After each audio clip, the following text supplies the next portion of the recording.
Hello students, welcome to NS3 Edu. My name is Lalit Hans. Today we are going to discuss about the cloud computing programs. So first of all, discuss about the cloud computing program. We will start with which type of companies uses cloud services. So the companies uses cloud services like small scale companies or intermediate level companies and large scale companies.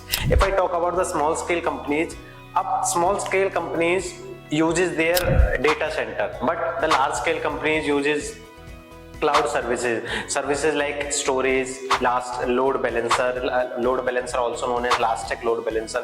If I talk about the virtual server they are using, वही अगर मैं small scale companies की बात करूं, small scale companies क्या करती है, अपना एक डेटा सेंटर रखते हैं, वहीं पे वो क्या करते हैं, पूरा डेटा सेंटर सेटअप किया, उनके खुद की स्टोरेज है, उनका खुद का स्टोरेज है, फिजिकल लोड बैलेंसर है, ये सारी चीजें फिजिकली होती है। वही अगर बिग स्केल पे जो कंपनी होती है वो क्लाउड पे सारी सर्विसेज लेते हैं, जितने टाइम के लिए सर्विसेज चाहिए उतने टाइम के लिए यूज करा, उसके बाद उन्हें रिलीज कर दिया। अब मल्टीपल हमारे पास क्लाउड प्रोवाइडर्स है, जैसे मैं बात करूं जो सबसे ज्यादा आज के टाइम पे फेमस है AWS Azure, Amazon web service की हम बात करें, और दूसरा माइक्रोसॉफ्ट का प्रोडक्ट है Azure। तीसरा जो हम यूज करते हैं GCP, गूगल क्लाउड प्लेटफॉर्म। ऐसे ही और भी हमारे छोटे छोटे वेंडर्स हैं जो क्लाउड की सर्विसेज प्रोवाइड कराते हैं, जैसे IBM क्लाउड हो गया और हमारा अलीबाबा क्लाउड हो गया। तो मल्टीपल हमारे पास क्लाउड प्रोवाइडर्स हैं। अब ये किस टाइप की सर्विसेज प्रोवाइड करते हैं? The first services infrastructure as a service, हम लोगों ने सुना है IaaS हम इसे बोलते हैं। The second is platform as a service, PaaS जिसे हम बोलते हैं। The third one is software as a service. तो इस टाइप की सर्विसेज है, किस रिक्वायरमेंट को आपको कैसे फुलफिल करना है, तो उस टाइप की सर्विसेज हम क्लाउड से ले सकते हैं। क्लाउड क्या करता है कि जितने टाइम के लिए आपने सर्विस को यूज करा, सिर्फ उतने ही टाइम का आपको बिल देना होगा।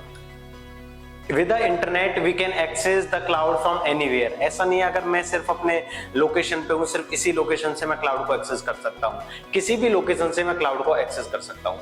तो एक कुछ क्लाउड के बेनिफिट्स भी, अगर हम फीचर्स की बात करें, क्लाउड क्या करता है, ऑन डिमांड। मुझे अभी इंस्टेंटली कोई भी सर्वर चाहिए तो मैंने क्या करा, उसको तुरंत क्रिएट कर लिया और उसे यूज करा। कोई भी लोड बैलेंसर चाहिए, कोई भी सर्विस चाहिए, मैं क्लाउड को एक्सेस किया और वहां से उसको यूज कर लिया। जितने टाइम के लिए मैंने यूज करा, यूज करने के बाद मैंने उसे रिलीज कर दिया, डिलीट कर दिया। तो जितने टाइम के लिए मैंने उसे यूज करा, सिर्फ उतने टाइम का मुझे बिल देना होगा उसे। तो ये क्लाउड के कुछ बेनिफिट्स है। और मुझे इंस्टेंटली कोई भी सर्विस चाहिए, मैं इंस्टेंटली ले सकता हूँ। वही अगर मैं डेटा सेंटर की बात करूँ, अपना खुद का डेटा सेंटर सेटअप करना चाहूँ, तो वर्चुअल मशीन के लिए कोई भी मुझे मशीन सेटअप करनी है तो उसके लिए बहुत ज्यादा टाइम लगेगा। वही मैं विद इन 2 और 3 मिनट मैं क्या कर सकता हूँ, क्लाउड से सर्विस को एक्सेस कर सकता हूँ। तो ये कुछ क्लाउड्स के बेनिफिट्स हैं।